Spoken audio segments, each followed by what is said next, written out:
Yeah, I mean, I think it's a really good question. A couple of things. I think the first is going back to the Obama years.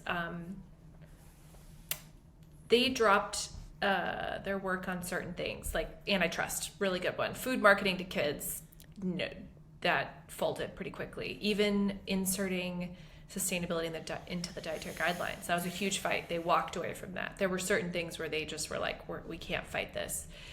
But overall, they got a lot of the things they wanted to get done on nutrition. They got them through. They didn't added sugars label. We got calories on menu labeling. They reformed school meals. I think looking back, it looks pretty modest what they did. Like there were huge fights over, half a cup of fruits or vegetables being required, like things like that. And Republicans lost their freaking minds. I mean, they thought it was a nanny state took over. I mean, it was really, really controversial.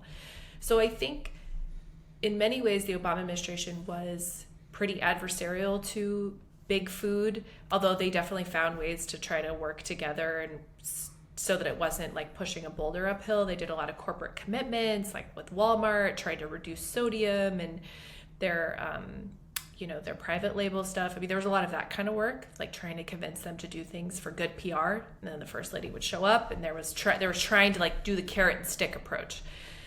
Going to what MAHA has done, I think overall they're pretty adversarial against big food. And I think most food company leaders are pretty scared of maybe not the policy actions, but the rhetoric coming out of these officials is really damaging to them. And we're actually seeing snackings going down. We're seeing these processed food companies are in real trouble in terms of not being able to generate growing consumer demand. That's not all MAHA. Some of it's probably GLP-1s, just general interest in food and nutrition, and like some of it's generational. There's a lot going on there, but they're having a lot of challenges. They're scared of MAHA.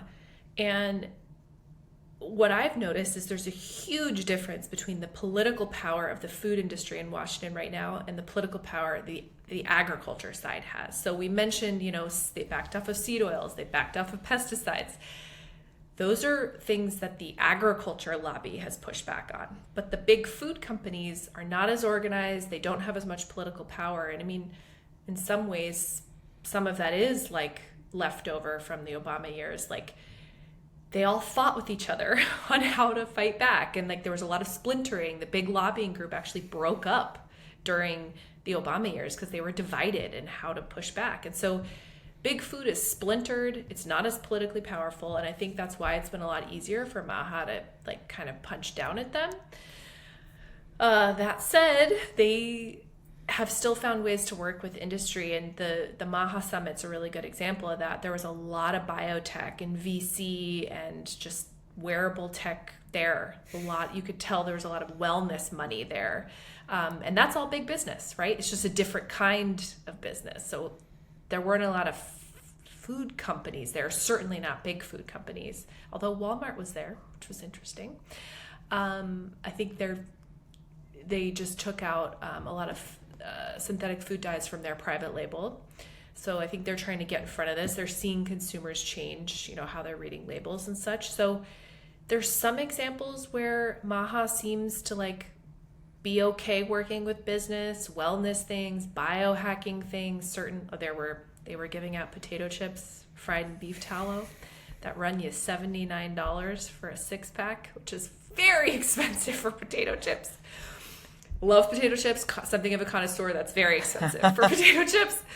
And so yes, and there was like protein powder, creatine, and all these things in the goodie bag or the swag bag. So I don't think they're like opposed to working with business, but there's still a lot of attacking big food and attacking ultra processed food in a way that does scare the food industry. They hate it. They hate all of it. So I think there's a big difference in the political power of the two. It's been interesting to watch. Yeah.